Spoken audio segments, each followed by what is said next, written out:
«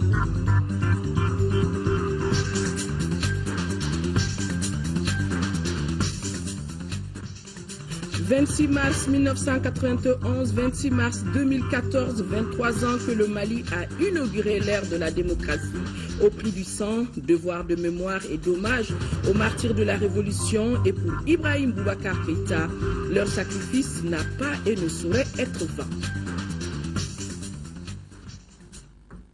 Un seul titre pour ce journal. Mesdames et messieurs, bonsoir. Nous sommes donc veille de commémoration de la Révolution de mars 1991. Le président de la République, Ibrahim Boubacar Keïta, s'adresse à la nation.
Bismillahirrahmanirrahim. Chers compatriotes, le balancier du temps revient sur une date majeure de notre histoire immédiate. Une date capitale, avec, hélas, son lot de tristesse, sa part de sang et de larmes. Les grandes nations, vous le savez, chers compatriotes, sont celles-là qui assument leur histoire, dans ses forces comme dans ses faiblesses. Et par là même arrivent à entonner les pages, même les plus sombres, sans rien occulter. C'est d'ailleurs pour ne rien oublier et se rappeler les messages de la lutte qu'a été instituée la semaine des martyrs que nous célébrons en ces jours. De jeunes parmi nos garçons et nos filles sont tombés. Des femmes sont tombées en se levant parce qu'il n'y avait plus de dignité à rester assis. Permettez-moi d'invoquer de nouveau Amatoula et Touti, ma fille, tous enfants de lumière dont la pensée ne m'a jamais quitté. Le long de ces décennies, elle symbolise la dépouille innocente, injustement arrachée. En ce soir de recueillement et de résolution renouvelée, prions pour les dizaines, voire les centaines de nos fils et filles, frères et sœurs, pères et mères, épouses et époux, qui, à l'instar de Ramatoulaye, ont laissé la vie lors des tragiques journées de mars 1991. Parents de martyrs, les nôtres, sachez-le, ne sont pas sacrifiés en vain. Il ne saurait être question que la nation les oublie un instant. Le Mali est une grande nation. Nous sommes une grande nation parce que nous sommes une grande productrice de civilisation et d'humanisme brillant et fécondant. Nous sommes une grande nation parce que nous sommes une nation résiliente. Nous sommes une grande nation parce que nous sommes une nation capable de dépassement et de compromis. Nous sommes une grande nation parce que notre nation sait surmonter les passions, l'adversité et les rancœurs. Tous, toutes, fils, filles de la même nation, certes diverses, nous savons nous mettre d'accord sur l'essentiel, à savoir vivre ensemble. Chers compatriotes, nous devons alors rendre grâce à Dieu pour avoir fait de nous ce peuple majeur, ce peuple brassé qui, privilège exceptionnel, peut réunir pour les mêmes événements sociaux Moussa Traoré, Alpha Omar Konaré, Amadou Toumani Touré, Djamouna Traoré, Ibrahim Boubacar Keïta, comme il a su réunir héritiers de Dabo Sissoko et de Modibo Keïta. Oui, la nation malienne est une réalité tangible, un capital qu'il nous faut préserver et fructifier. C'est cette perspective qui inspire la commission Vérité, Justice et Réconciliation récemment adopté par l'Assemblée nationale du Mali. Exigence d'un temps de reconstruction, cet instrument s'appuiera sur les leviers de la vérité et de la justice, avec pour objectif d'œuvrer au retour définitif de la paix dans notre septentrion, où s'appliquera, comme dans les autres régions de notre pays, un processus de revue et corrigé de décentralisation. Aussi, le gouvernement doit être dans les jours à venir la stratégie mise en œuvre pour que, au-delà de la décentralisation, nous arrivions à la dévolution. Donc, l'exigence d'un autre État, le mouvement pour mieux d'État, afin que les citoyens soient centre et finalité du processus de développement national. En cela, nous resterons pleinement dans l'esprit du 26 mars. Tirant les leçons du passé, nous ferons en sorte que toutes les légitimités, traditionnelles comme modernes, soient désormais représentées dans les instances de gouvernance locale bénéficiant d'une large capacité de décision. Car l'État centralisateur jacobin a vécu. Il doit faire place désormais à un État dispensateur de justice, impartial et souveraine, digne et respecté, avec des citoyens égaux devant les opportunités et une armée véritablement outillée et motivée pour veiller la République et défendre l'intégrité du territoire national. L'État patrimonial, néo-patrimonial aussi a vécu. La corruption qui plombe notre économie, notre développement sera immédiatement combattu, tout comme l'impunité. Nous l'avons compris et nous allons s'en affaiblir dans cette direction.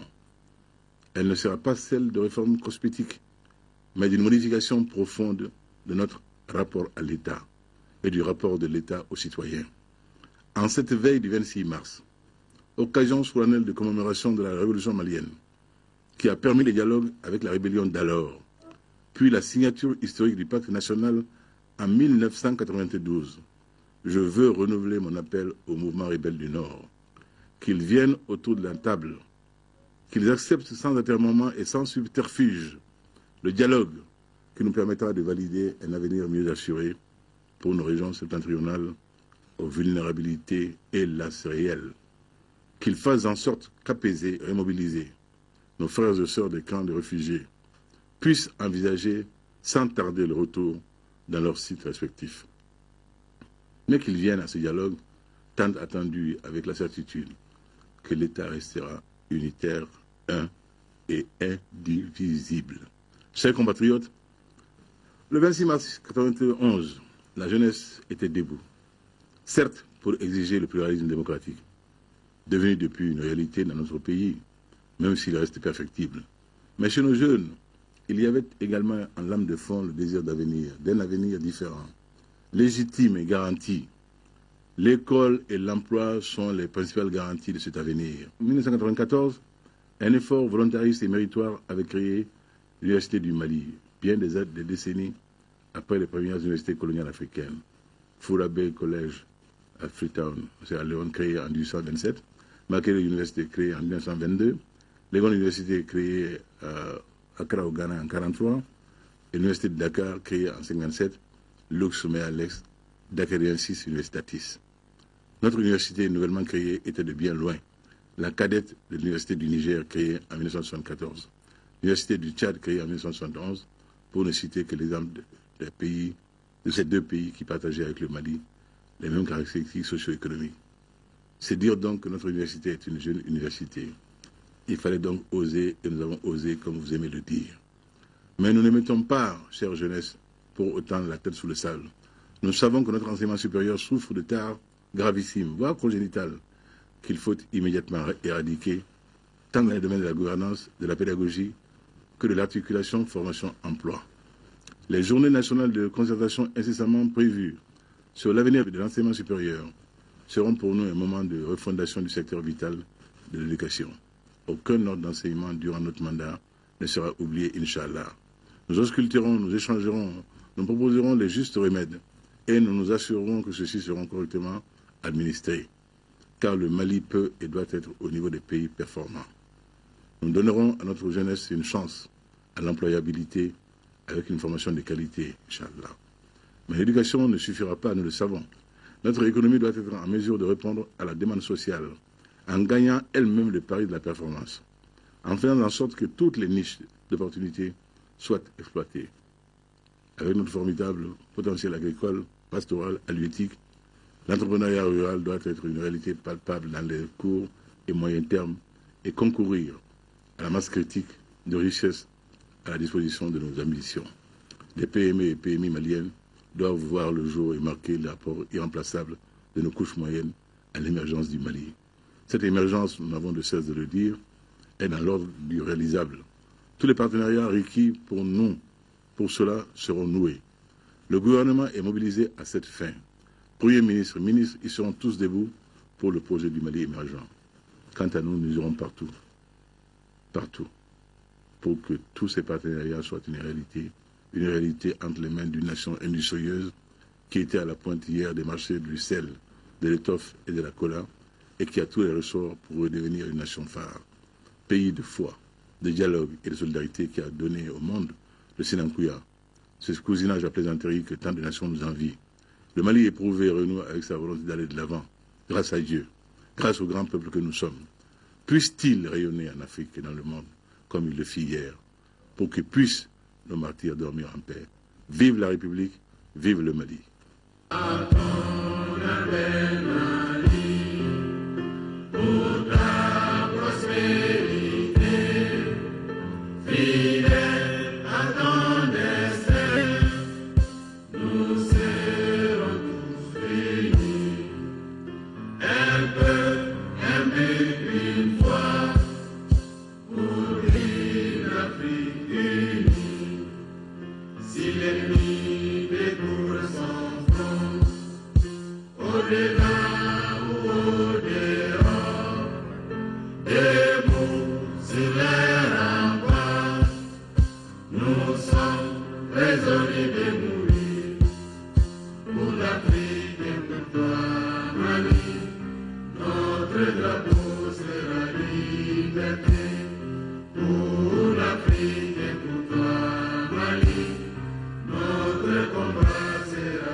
Voilà, c'était donc là l'adresse du président de la République à la veille de la commémoration de la Révolution de mars 1991. Et comme vous vous attendiez, ce communiqué du ministre du Travail et des Affaires sociales et humanitaires qui communique le 26 mars étant une fête légale en République du Mali, la journée du mercredi 26 mars 2014 est chômée et payé sur toute l'étendue du territoire national. Nous retrouvons à présent le carnet d'audience du président de la République. El Hadj Ibrahim Boubacar Keïta a successivement reçu aujourd'hui les membres du réseau des jeunes leaders des Nations Unies pour l'atteinte des objectifs du millénaire pour le développement et le bureau du comité interparlementaire de l'UEMOA. Les jeunes sont venus présenter le rapport du 4e sommet panafricain des jeunes leaders tenu à Dakar au Sénégal et remettre la déclaration qui a sanctionné cette rencontre. Les parlementaires, eux, ont sollicité l'appui du chef de l'État pour la mise en place du Parlement de l'Union qui tient en ce moment même sa 33e session ordinaire ici à Bamako. Compte rendu de ces deux audiences avec Agali Agissa. En marge des travaux de la 33e session du comité interparlementaire de l'Union économique et monétaire ouest africaine, les parlementaires ont tenu à rencontrer le président de la République. Au centre des échanges, les préoccupations du moment des pays membres de l'UEMOA. Au cours de ces travaux, le comité interparlementaire appréciera l'évolution des travaux de construction du siège du Parlement ici même à Bamako. C'est le lieu de vous remercier, Monsieur le Président de la République, pour l'affectation d'un terrain par les autorités maliennes.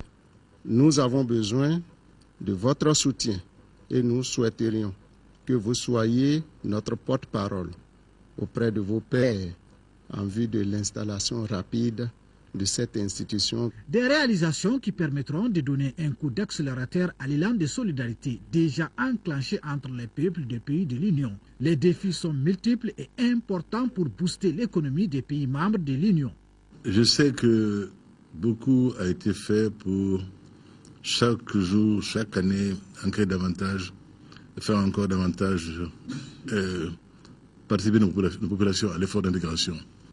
En les convainquant que ce qui est en œuvre là n'est pas une réunion au sommet dont il ne serait que les spectateurs passifs, mais qui sont concernés dans tous les aspects de leur vie. L'eau potable, simplement, les voies d'accès, les routes, des grands travaux hydrauliques, que ce soit pastoral ou villageoise.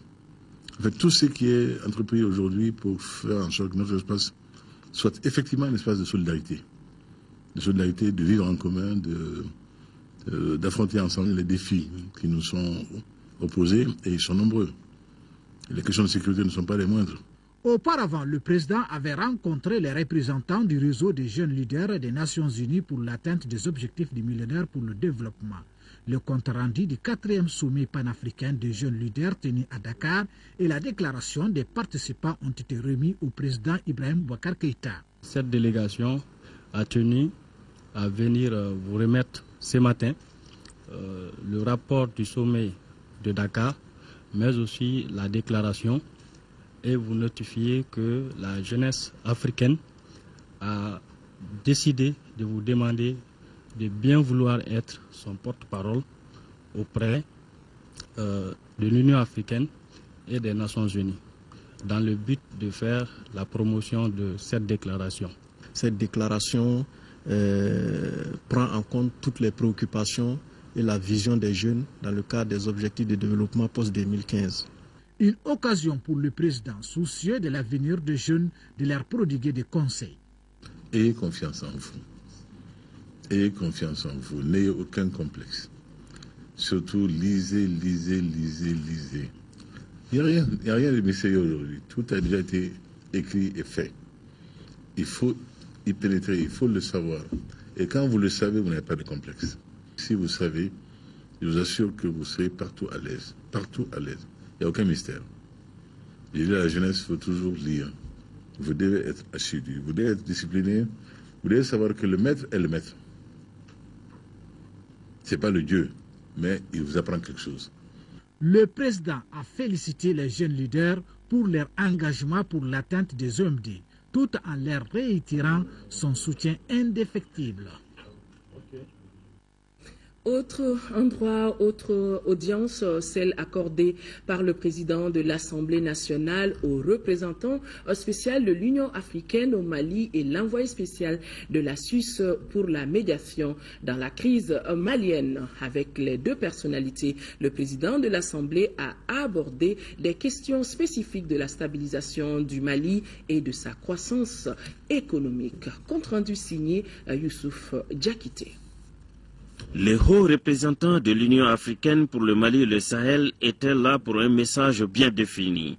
Annoncer au président de l'Assemblée nationale l'accompagnement et le soutien constant de l'organisation sous-régionale au Mali et au peuple malien. Cette organisation, l'Union africaine, reste engagée au Mali pour accompagner le pays dans le processus de réconciliation nationale, dans un certain nombre de réformes, mais aussi que cette organisation est engagée sur le plan régional pour aider les pays du Sahel à coopérer pour répondre aux défis identifiés dans cette région, les défis de sécurité, de gouvernance et de développement. C'était au tour de l'envoyé spécial de la Suisse pour la médiation au Mali et la crise dans le Sahel d'être reçu par le président de l'Assemblée nationale. Avec lui, les échanges ont porté sur la coopération suisse au Mali, une coopération multisectorielle. L'Assemblée nationale du Mali allait être intégrée au sein de la francophonie. La décision de principe a été prise à Rabat il y a à peu près un mois. Elle sera confirmée à Ottawa lors de la plénière au mois de juillet.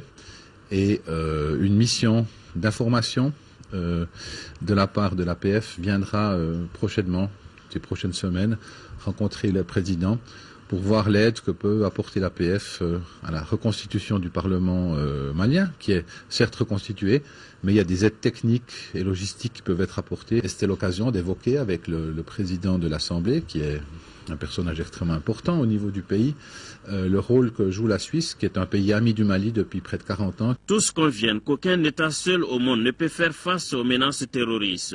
Donc, l'harmonisation des points de vue s'avère incontournable en vue de faire face aux défis de la sécurité, de la croissance économique et du développement durable. Restons avec les parlementaires pour dire que le comité interparlementaire de l'UEMOA, dont le siège est à Bamako, vous les avez déjà vus, ils ont été reçus par le président de la République, donc le CIP tient depuis hier sa 33e session ordinaire dans notre capitale. Et pendant 2 semaines, cette session sera consacrée au traditionnel renouvellement des instances du CIP. Daouda Sidiki Diarra. L'agenda de cette 33e session du comité interparlementaire de l'UEMOA prévoit entre autres une communication sur l'accord de partenariat économique entre la région Afrique et l'Union européenne. Les travaux seront également consacrés au renouvellement des instances de cette institution. Notre session va avoir, une fois de plus, l'agréable occasion d'entendre l'exposé du président de la Commission sur le fonctionnement et l'évolution de l'Union. Cet exercice qui consiste à informer les députés sur l'évolution des grands chantiers de l'Union constitue un moment fort de la première session annuelle du comité interparlementaire. La 33e session ordinaire du comité interparlementaire intervient 2 mois après sa mémorable session extraordinaire tenue à Cotonou et qui a vu l'élection de l'actuel président à la tête de cette institution interparlementaire. Grande est la joie du président du CIP d'avoir foulé le sol malien. Ce processus d'intégration de l'UEMOA permet de renforcer l'esprit de fraternité entre le comité interparlementaire et l'Assemblée nationale du Mali. Aux députés nationaux du Mali qui viennent de rejoindre le CIP, je leur souhaite bon vent et plein succès dans leur mission au sein du CIP et les invite à renforcer l'esprit de fraternité, de collaboration et d'enrichissement mutuel qui a toujours prévalu entre la représentation nationale du Mali et le comité interparlementaire. C'est en se mettant ensemble que les CIP et les parlements nationaux peuvent contribuer efficacement à la prise en charge par nos gouvernements respectifs et par les organes de l'UEMOA des questions relatives à l'intégration économique et sociale de nos pays. C'est avec chaleur que le comité interparlementaire de l'Union économique monétaire ouest-africaine a accueilli les 5 nouveaux députés représentant l'Assemblée nationale du Mali en son sein. Le président de l'Assemblée nationale porte à la connaissance des honorables députés qu'une séance plénière de la session extraordinaire en cours se tiendra le jeudi 27 mars et jour suivant s'il a lieu à partir de 10 h dans la salle Modibo Keïta. Le projet d'ordre du jour porte sur l'adoption du procès verbal de la séance plénière du 20 mars dernier, prestation de serment des membres de la Haute Cour de justice, délibération sur des projets de loi intéressant la vie de la nation et des communications. Le gouvernement du Japon et l'UNICEF volent au secours des enfants du Mali. Les 2 parties viennent de procéder au lancement du protocole d'accord de don qui va se lever à plus de 3,30 milliards de nos francs. Le projet permet entre autres la prise en charge de 18 000 enfants de moins de 5 ans atteints de malnutrition sévère. La cérémonie s'est déroulée au ministère des Affaires étrangères et de la coopération internationale en présence de plusieurs personnalités, nous dit Mohamed Jarrah. Un tonnerre d'applaudissements pour saluer le partenariat dynamique entre le Mali et le Japon à travers l'UNICEF. Cette cérémonie consacre le lancement d'un projet ambitieux de plus de 3,35 milliards de francs CFA qui sera exécuté dans la région touchée par la crise. Ce qu'on veut faire, c'est d'accompagner le gouvernement du Mali à rétablir à la fois la présence des services de base dans le nord. C'est le gouvernement qui fera cet exercice. Nous serons avec le gouvernement, avec l'administration centrale, locale, provinciale, pour que ces services soient mis en place. Autre composante essentielle du projet, c'est la prise en charge psychosociale des 50 000 enfants affectés par le conflit du Nord. 100 000 autres enfants seront enregistrés à la naissance. Ce geste du pays du soleil levant est la preuve de l'engagement pris par le Premier ministre japonais lors de la 5e conférence internationale de Tokyo sur le développement de l'Afrique. Il s'inscrit dans le cadre de la coopération économique multilatérale non remboursable du Japon en faveur du peuple malien. Le Japon est déterminé à accompagner les nouvelles autorités maliennes dans le processus de consolidation de la paix et de la démocratie. Le gouvernement du Mali n'en demandait pas mieux. Le Mali apprécie à sa juste valeur la forte dimension que donne le peuple et le gouvernement du Japon à l'approche fondée sur le respect des droits des femmes et des enfants. C'est pourquoi, au nom du peuple et du gouvernement, je voudrais vous remercier pour ce geste combien significatif pour la prise en charge de l'urgence dans la difficile situation de post-crise que vit le Mali. Cette cérémonie est la preuve que le Mali bénéficie de la confiance de ses partenaires dans son processus de stabilisation. Le ministre des Affaires étrangères et de la coopération internationale a participé aujourd'hui à Yamoussoukro à la 31e session ordinaire du Conseil de médiation et de sécurité, conseil qui regroupe les ministres des Affaires étrangères et de la défense des États membres de la communauté économique des États de l'Afrique de l'Ouest.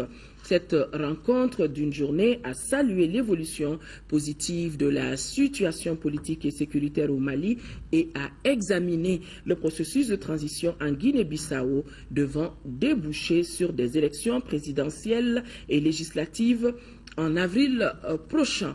Le ministre de la Communication et des Nouvelles Technologies de l'Information lui quitte Bamako ce soir pour Dubaï, aux Émirats Arabes Unis. Jean-Marie Idrissa Sangaré participera à la conférence mondiale de développement des télécommunications. La conférence mondiale de développement des télécommunications, je le rappelle, est l'instance suprême du Bureau de développement des télécommunications et cette rencontre est convoquée tous les 4 ans. Elle a pour but d'examiner les projets réalisés en matière de télécommunications dans les pays en développement et d'établir les priorités de développement d'éthique, les stratégies et les plans d'action futurs. Le ministre Jean-Marie Idrissa Sangaré profitera des travaux de la conférence pour lancer officiellement la campagne pour la réélection du Mali au Conseil de l'Union internationale des télécommunications. Le ministre délégué en charge des affaires religieuses et du culte, Thierno Amadou Oumar As Diallo, lui est déjà en Turquie et cela sur invitation de son homologue. Il s'agit au cours de cette mission de 5 jours de renforcer la coopération multiforme entre nos deux États et particulièrement de dynamiser le partenariat entre les deux départements au niveau de l'enseignement religieux et de la construction des centres d'apprentissage du Saint-Coran. Cette visite fait suite à celle effectuée par le président des affaires religieuses turques dans notre pays. Poursuite de la visite du directeur régional de l'UNICEF Afrique de l'Ouest et du Centre dans notre pays, Manuel Fontaine, s'est rendu ce matin à Kabé. Kabé est dans la commune rurale de Sanankoroba pour s'enquérir de l'état de mise en œuvre de la stratégie des soins essentiels dans la communauté par la promotion de bonnes pratiques et de la prise en charge des cas simples de paludisme, de diarrhée et d'infections respiratoires, entre autres. Auparavant, Manuel Fontaine avait visité les réalisations faites par l'UNICEF et ses partenaires à l'école de Moribabougou Plateau. Les détails de cette visite avec Ramata Konaté. Les élèves de Moribabougou Plateau ont repris cette année le chemin de l'école dans de bonnes conditions. L'UNICEF a créé pour eux un environnement favorable à l'enseignement en mettant à leur disposition un forage, des outils et infrastructures d'hygiène et d'assainissement. Grâce à toutes ces actions, nous travaillons dans une cour et des classes de salles propres. Nous avons pu instaurer le lavage des mains à l'école et nous adoptons aussi cette pratique à la maison. Pour mieux sécuriser notre établissement et le garder propre, nous demandons une clôture pour notre école. Après Moribabougou, ce fut au village de Kabé, situé dans la commune rurale de Sanakoroba, d'accueillir Manuel Fontaine. C'était pour échanger sur la stratégie de soins essentiels dans la communauté en cours à Kabé il y a 2 ans. Nous sommes loin de Sanakoroba et la route n'est pas praticable. C'est pourquoi nous demandons la réalisation d'un centre de santé communautaire à Kabé. En 2013, j'ai fait 523 consultations, dont plus de 400 cas de palie. Pour les références aussi, j'ai fait 43 références au niveau de Kabé-Nyamfala. Pour Manuel Fontaine, cette visite constitue un véritable exercice permettant d'aller de l'avant. Voir une fois, c'est plus fort que d'entendre 1000 fois, et c'est pour ça que venir de temps en temps et voir par soi-même et réaliser la qualité du travail qui est fait est très important. A préciser que l'ASC de Kabé couvre aussi les besoins des 1054 habitants de Nyafala, village situé à 3 km de la première localité. Les acteurs de la sécurité alimentaire et nutritionnelle au Sahel et en Afrique de l'Ouest sont en conclave au Centre international de conférence de Bamako, et cela pour échanger sur la situation de la sécurité alimentaire et nutritionnelle dans l'espace SILS. Nando Dambélé, compte rendu. Faire le point de la situation alimentaire et nutritionnelle et proposer des mesures d'intervention appropriées pour faire face à une éventuelle crise alimentaire au Sahel et en Afrique de l'Ouest en 2014, voilà l'objectif principal de cette concertation régionale. La présente rencontre du dispositif régional de prévention et de gestion des crises alimentaires, communément appelée PREGEC, est la première au titre de l'année 2014, mais la dernière grande réunion du cycle annuel 2013-2014 du suivi de la campagne agro-pastorale dans notre espace. La tenue de cette rencontre est d'autant plus importante que des risques d'insécurité alimentaire et nutritionnelle localisés pourraient se confirmer en raison du déficit céréalier et fourrager enregistré par endroits au Mali, en Mauritanie, au Niger, au Sénégal et au Tchad. Ce dispositif que le SILS a mis en place depuis plus de 2 décennies a permis aux pays de la sous-région de se doter d'un cadre permanent de concertation pour mieux appréhender la problématique de la sécurité alimentaire. Depuis, aucune crise majeure n'a surpris notre région grâce aux outils de prévention et de gestion des crises alimentaires mis en place par le SILS. Les travaux regroupent les délégués des 17 pays membres du SILS, de la CEDEAO, les représentants nationaux du système d'alerte précoce, les services statistiques agricoles et les points focaux nutrition d'Afrique de l'Ouest. D'une durée de 3 jours, ils bénéficient de l'appui financier de l'USAID et de l'Union européenne. La FAO appuie notre pays pour le recensement général de l'agriculture couplé avec celui de l'élevage. Cette recherche d'informations sur le secteur agro-pastoral nécessite plus de 170 millions de nos francs. La FAO met cette somme à la disposition du Mali à travers une signature de convention suivie par notre reporter Mamadou Bagayogo. Cette assistance financière de la FAO à hauteur de près de 172 millions de francs CFA vise à organiser un recensement général de l'agriculture couplé avec celui de l'élevage. Le dernier recensement général agricole en 2004 et celui de l'élevage en 1992 doivent être actualisés. Leur actualisation est devenue une nécessité aujourd'hui afin de prendre en compte les nouveaux besoins en information pour la planification du développement, notamment dans les domaines du développement agricole et rural, ainsi que celui de la sécurité alimentaire et nutritionnelle. Pour ce faire, il aura besoin de statistiques appropriées, pertinentes et fiables. Des informations fiables, le Mali en tant que pays agropastoral en a besoin pour définir ses priorités. Les résultats de ce recensement vont assurément contribuer à définir des politiques, des stratégies plus efficaces en vue de réduire la pauvreté et l'insécurité alimentaire. C'est dire combien La réalisation de cette opération fera œuvre utile au développement rural, tant par ailleurs, il contribuera au renforcement des capacités techniques et de planification des directions nationales en charge du secteur, en premier, je cite, la CPS. Si le ministre Tereta a rappelé quelques grandes actions de la FAO en faveur du Mali, la représentante de l'organisation, pour sa part, a annoncé une bonne nouvelle. Il s'agit du financement du projet Jeunesse au travail, lutter contre la pauvreté rurale pour un montant d'1 milliard de francs CFA à la 28e conférence régionale de la FAO qui se tient présentement à Tunis. Bientôt, 34 villages en aval du barrage de Manantali seront desservis en électricité grâce à l'énergie conventionnelle fournie par le barrage. Le don de 38 forages modernes accompagne le grand projet d'électrification financé par la Société de gestion de l'énergie de Manantali à près de 322 millions de francs CFA. Le projet a été lancé par le ministre de l'énergie et de l'hydraulique. C'était dimanche dernier à Bamafélé, dans le cercle de Bafoula, en présence de nos envoyés spéciaux Mamoru Sidibé et Seydou Sissoko. Le ministre de l'énergie et de l'hydraulique, après Manantali, s'est rendu à Bamafélé. Là-bas, Mamadou Frankali Keïta a remis d'abord 38 forages modernes à 23 villages des communes de Bamafélé, Djonkeli et de Maïna. Ensuite, le ministre a procédé au lancement d'un important projet d'électrification rurale de 34 villages en aval du barrage de Manantali. La mise à disposition de ces deux produits à la population est une priorité de la politique de développement économique et social des plus hautes autorités du Mali.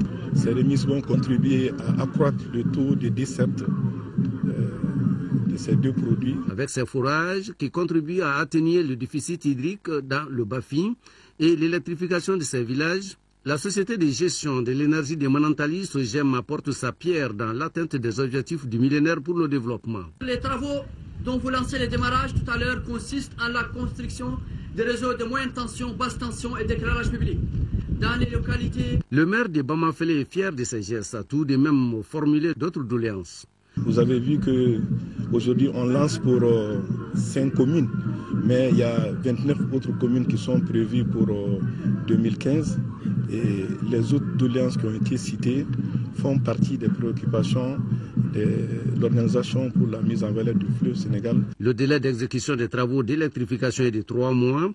Ces travaux coûteront à la SOGEM près de 322 millions de francs CFA. La Banque mondiale a initié à son siège ici à Bamako la diffusion d'une vidéoconférence à l'ACI 2000. Le thème de cette vidéoconférence tenue alors depuis Washington aux États-Unis d'Amérique était l'emploi des jeunes en Afrique subsaharienne. Animée depuis Washington par des experts, cette vidéoconférence a permis de relancer le débat sur l'emploi des jeunes en milieu urbain et rural et les défis de l'éducation qui en priorité va renforcer la création d'emplois. Compte rendu Mahamadou Doumbia. Comment encourager la transition des jeunes vers un emploi productif? Comment améliorer les compétences des jeunes? Comment augmenter la productivité de l'agriculture et du secteur informel? Voilà en substance les questions discutées au cours d'une vidéoconférence initiée par la Banque mondiale depuis Washington. C'est notre travail de réfléchir, de faire de fortes propositions, mais ce qui est encore plus important, c'est de commencer à agir concrètement. Entre 2000 et 2011, le produit brut a enregistré une hausse de plus de 4,5% par an en Afrique. En même temps, beaucoup d'Africains demeurent insatisfaits de ce progrès économique parce que la problématique de l'emploi des jeunes demeure un défi, eu égard au nombre croissant de jeunes diplômés. La question de l'emploi des jeunes exige un certain nombre de dispositions à prendre. Dont la première, c'est déjà la définition d'une politique nationale de l'emploi. Ce que nous avons fait au Mali et nous sommes en train de finaliser cette politique nationale avec le plan d'action opérationnel. La deuxième chose, à mon avis, c'est aussi d'écouter l'aspiration des jeunes. Qu'est-ce que les jeunes eux-mêmes souhaitent faire? À la lueur des débats, il ressort que les gouvernements doivent s'approprier le problème de l'emploi dans son ensemble. Au Mali, l'agriculture demeure une opportunité. En définitive, il a été reconnu que l'éducation détermine les opportunités et le secteur privé doit être le plus grand pourvoyeur d'emploi. Certes, il faut aussi avoir de grandes ambitions. La première édition de la dictée de la francophonie s'est déroulée à l'école de maintien de la paix à Lune-Blondin-Bay. L'exercice a été organisé par la Commission nationale de la francophonie en collaboration avec l'ambassade de France et l'association malienne des professeurs de langue française, et cela à l'intention de diplomates francophones, non francophones et des professionnels de la langue française. Plusieurs ministres ont également pris part à cette belle fête de la francophonie, nous dit Lamine Keita. C'est dans une ambiance bon enfant que s'est tenue la première édition de la dictée de la francophonie, à laquelle ont pris part une centaine de personnes, dont des ministres, des diplomates, des journalistes et des professeurs de français. Cet exercice s'inscrit dans le cadre de la semaine de la francophonie. Nous voulions donner l'exemple. Des ministres, des ambassadeurs, on voulait donner l'exemple et dire à la jeunesse, ben voyez, la langue française, ça fait partie de l'excellence. Ça fait 20 ans, 30 ans qu'on n'a pas fait de dictée. Eh bien, on vous donne l'exemple, on vous montre l'exemple. Voilà. Encore une fois, dans les valeurs que nous avons en partage, au sein de cette semaine de la francophonie, nous voulions mettre une lumière particulière sur la langue française. L'objectif que nous visons est un objectif pédagogique qui souhaiterait que nos apprenants, scolaires et étudiants, et nos administrations s'exercent à maîtriser la langue française, à l'apprivoiser si vous voulez, afin que de plus en plus on parle et on écrive du bon français. Le ministre de l'Enseignement supérieur et de la Recherche scientifique salue l'initiative. Je pense qu'on a passé du temps dans la convivialité, dans une atmosphère bon enfant. On a écrit une dictée et donc on a fait un exercice qu'on n'a pas fait depuis fort longtemps. Je pense que c'est une très bonne chose de s'exercer à nouveau et de savoir que dans le monde actuel, dans le monde des TIC, on a des efforts immenses à faire pour maintenir sa capacité de faire de bonnes orthographes, quoi. Madame l'ambassadrice des États-Unis au Mali, lauréate dans la catégorie non francophone, a hautement apprécié l'exercice. Je suis très contente. Vous savez, ça fait plus que 35 ans que je me batte avec la langue française. Donc, il est bon de voir qu'il y a quand même un résultat. Mais c'est vrai que c'est un défi. Il y a beaucoup de précision, mais ça vaut le coup d'étudier, de suivre. Ça fait plaisir. Peu importe le résultat de la dictée, l'important, c'est de promouvoir l'excellence. Lamine Keita a oublié de nous dire de toutes les personnalités maliennes qui a remporté un prix. Une forte délégation du port autonome de Cotonou est ici à Bamako depuis ce matin pour une visite d'affaires conduite par le directeur général du port autonome de Cotonou. La délégation a eu une séance de travail avec le Conseil malien des chargeurs, les transporteurs routiers et des opérateurs économiques maliens. Les échanges ont tourné autour des opportunités qu'offre le port ainsi que les grandes réformes entreprises par celui-ci pour rendre le port autonome de Cotonou encore plus opérationnel. Mohamed Ould Mamouni.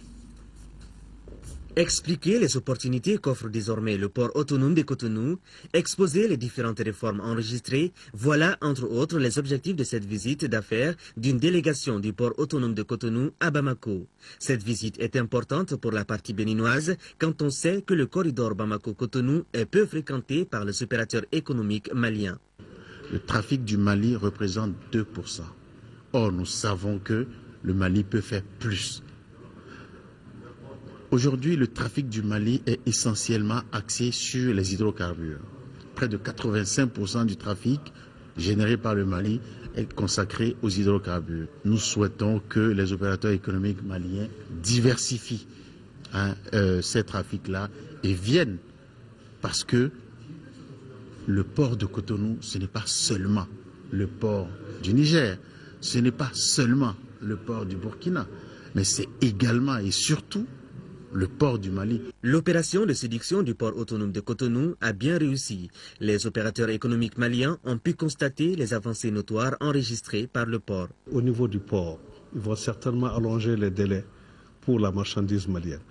J'ai retenu aussi une chose, la célérité au niveau du port.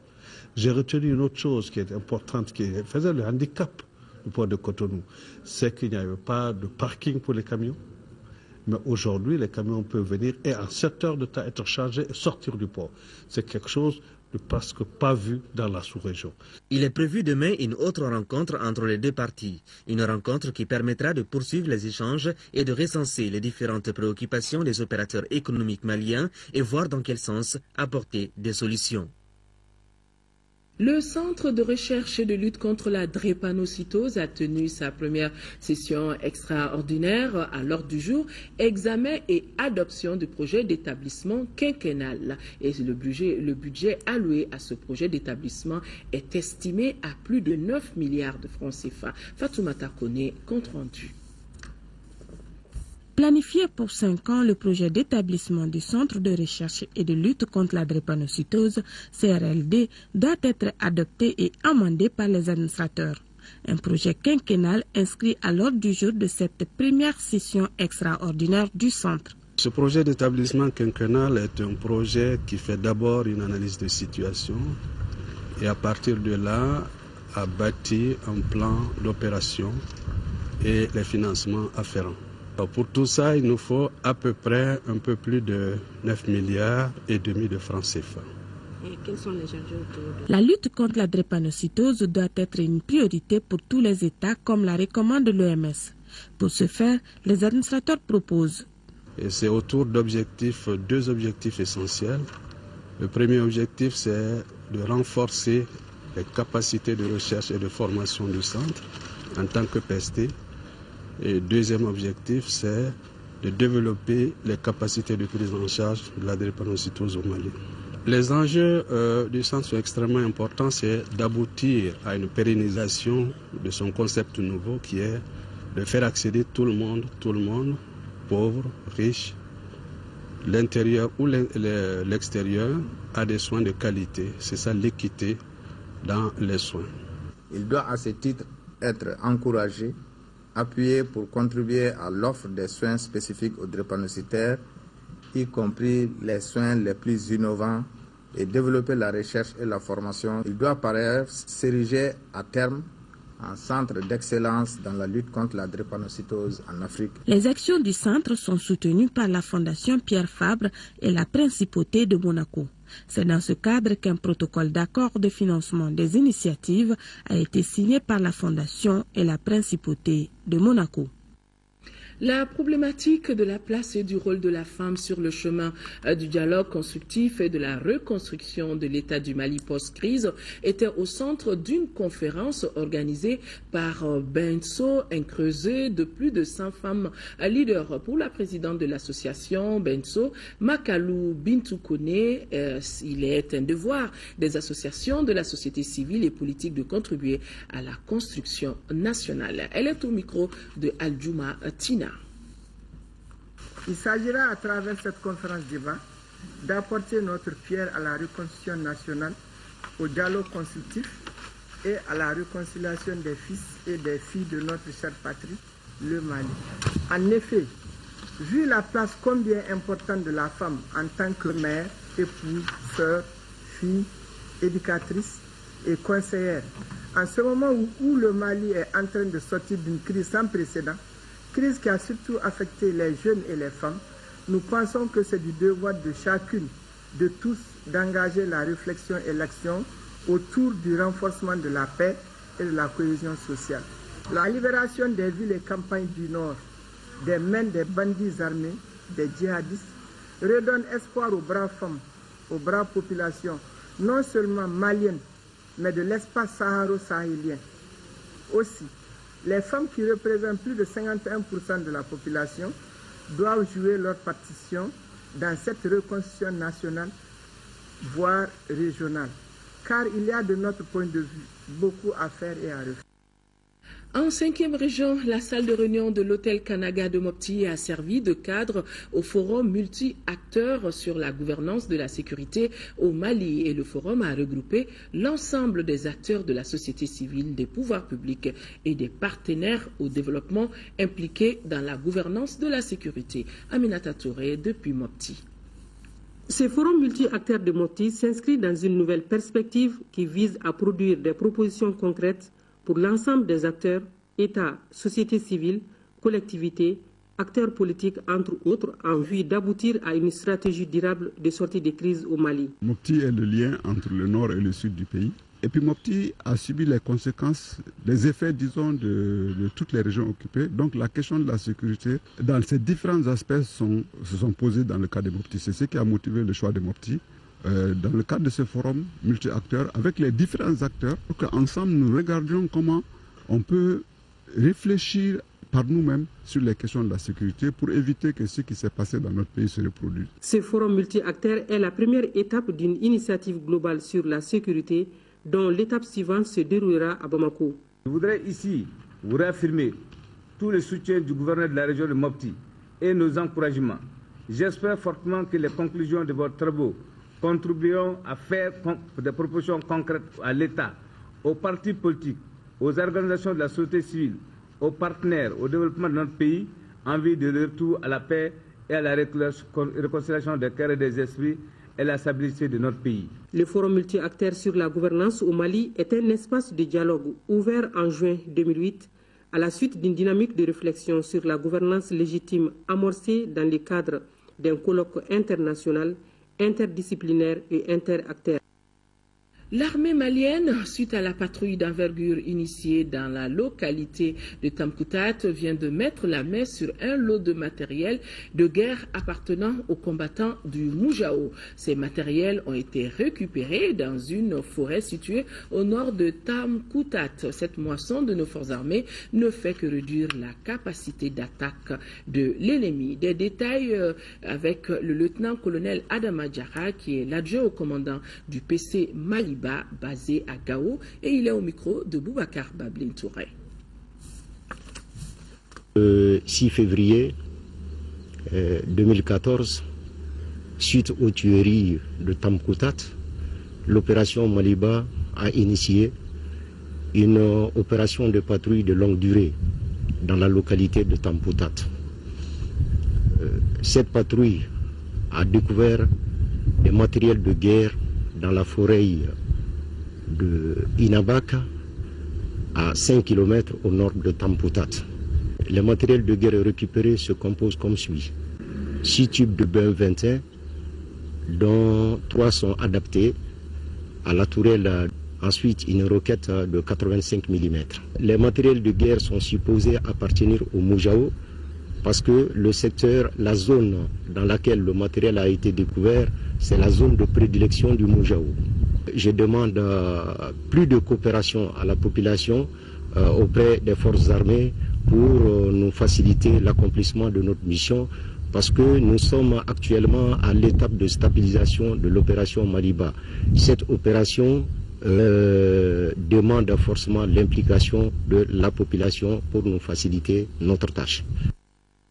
Un magazine après ce journal, le ministre des Maliens de l'extérieur a effectué une tournée en Afrique centrale où il a rencontré les autorités des pays visités ainsi que ses compatriotes. Après donc ce journal, vous pourrez suivre un magazine consacré à cette tournée. Voilà, mesdames et messieurs, c'est donc tout pour ce journal. Merci de l'avoir suivi. L'information reprendra à ses droits demain 13h et 20h. Je me ferai le plaisir d'être là pour l'édition de 20h. Excellente nuit à tous. Au revoir.